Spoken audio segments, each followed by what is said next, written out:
It's not going to be easy for you. And to get that strength, you will gain that strength. The closer you are to Allah, the stronger you'll get. And you'll get close to Allah when you recite His words calmly in the middle of the night. And then Allah starts talking about the benefits of the night prayer. Why specifically the night time? Inna nashi'at al-layli.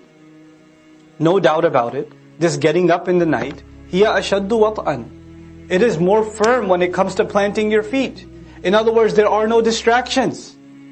There's nobody else calling you. There are no other obligations. The world is asleep. Your feet are planted more. And then ناشئة الليل يعني تصرفا وأقوى مقيلا يعني actually no, I skipped that. العبادة التي تنشأ به. All the worship you're going to stand up and do at that time is going to be firmer. It's going to plant your feet deeper into the ground. What actually means to penetrate onto the ground and step. وَطَأَ يَطَأُ, to step on the earth and to leave an imprint. So your feet will get imprinted where you stand. You'll be planted. You'll be firm. And this is actually imagery, kinaya in the Qur'an. It alludes to something. And the allusion here is, when the Prophet ﷺ's feet are planted in the ground in prayer, his feet will be planted when he stands by his message.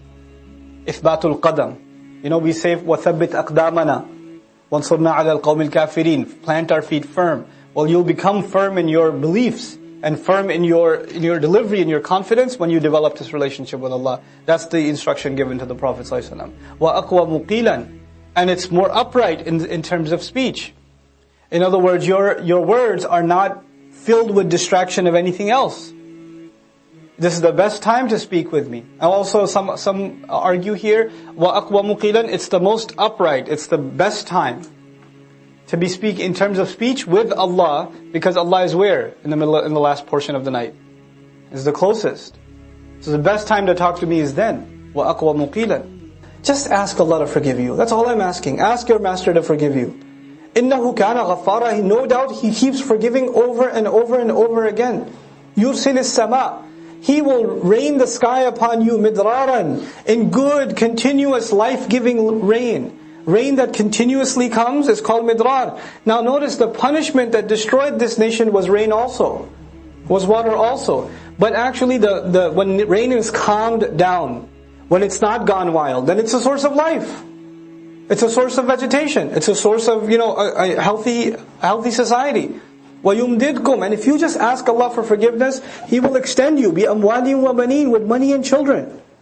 All these benefits will open to you. Notice the form, right? Yursil is connected with the next word with a kasra, right? Which makes it majzoom. Then yumdid, not yumiddu, it's yumdid. Then وَيَجْعَلْ, it's majzoom, majzoom, majzoom. The question is, why are they all majzoom? Why is there a sukoon at the end of every present tense? It's because this is jawab al-talab. There's talab on the one hand, istaghfiru rabbakum. And it says, though in between, وَإِن تَسْتَغْفِرُوهُ. And if you were to ask forgiveness of Him, then these things will happen. What things will happen? The sky will rain water, abundant water. You will have more in money, and you will have more in children. And He will install gardens for you. And He will put together rivers for you. He'll install rivers for you. Life on this earth will become beautiful for you. If, what? You ask Allah for forgiveness.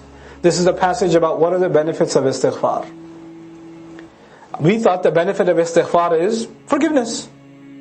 Obviously somebody's asking for forgiveness. The greatest thing they're hoping for is forgiveness itself. Forgiveness comes with these benefits.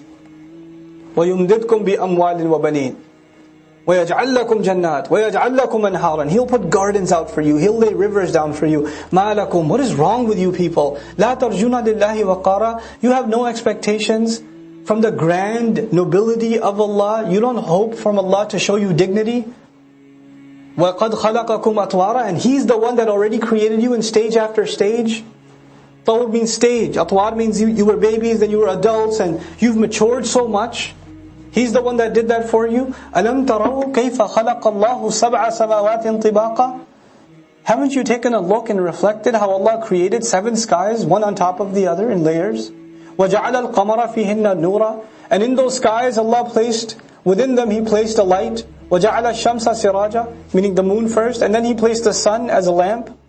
وَاللَّهُ أَنْبَتَكُم مِّنَ الْأَرْضِ نَبَاتًا.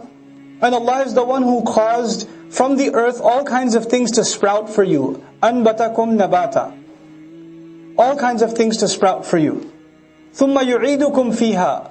then He's the one who brings it out, He returns it back to you from within it. Meaning the plants sprout and they give seeds and you put the seed back in and it brings it back to more produce.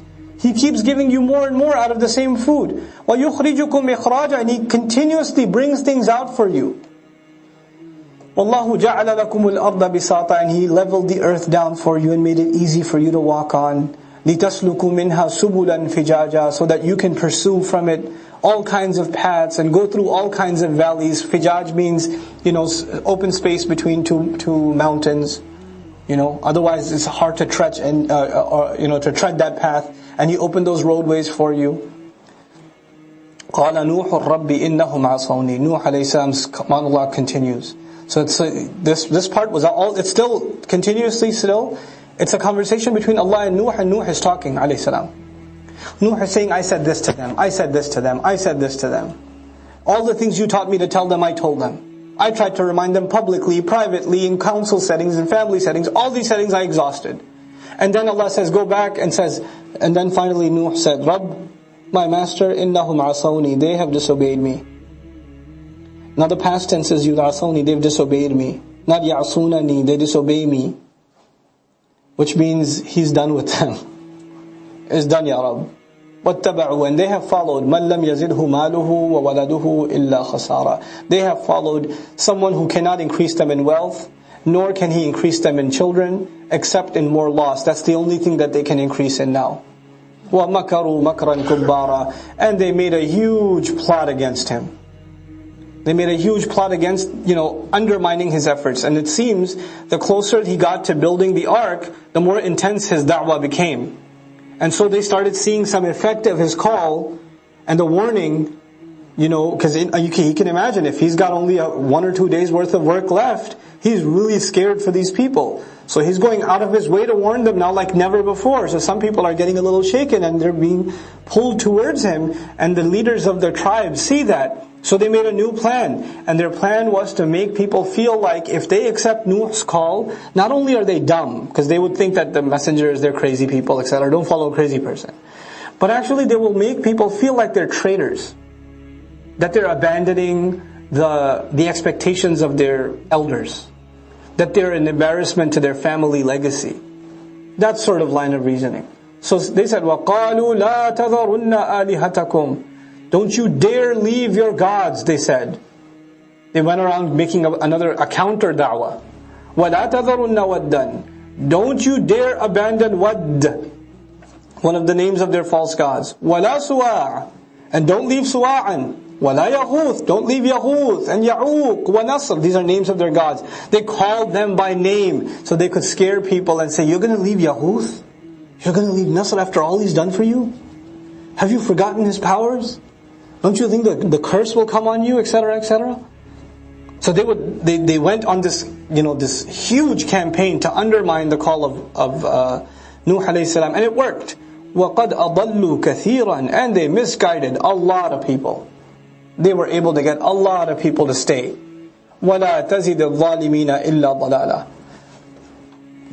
And these guides, these misguides, these idols were not able to increase wrongdoers in anything except even more misguidance. مِمَّا خَطِئَاتِهِمْ, because of the kinds of mistakes they made, أُغْرِقُوا, they were drowned. فَأُدْخِلُوا نَارًا, then they were thrown into the fire. Then they were entered into fire. Allah tortured this nation with water and then with fire.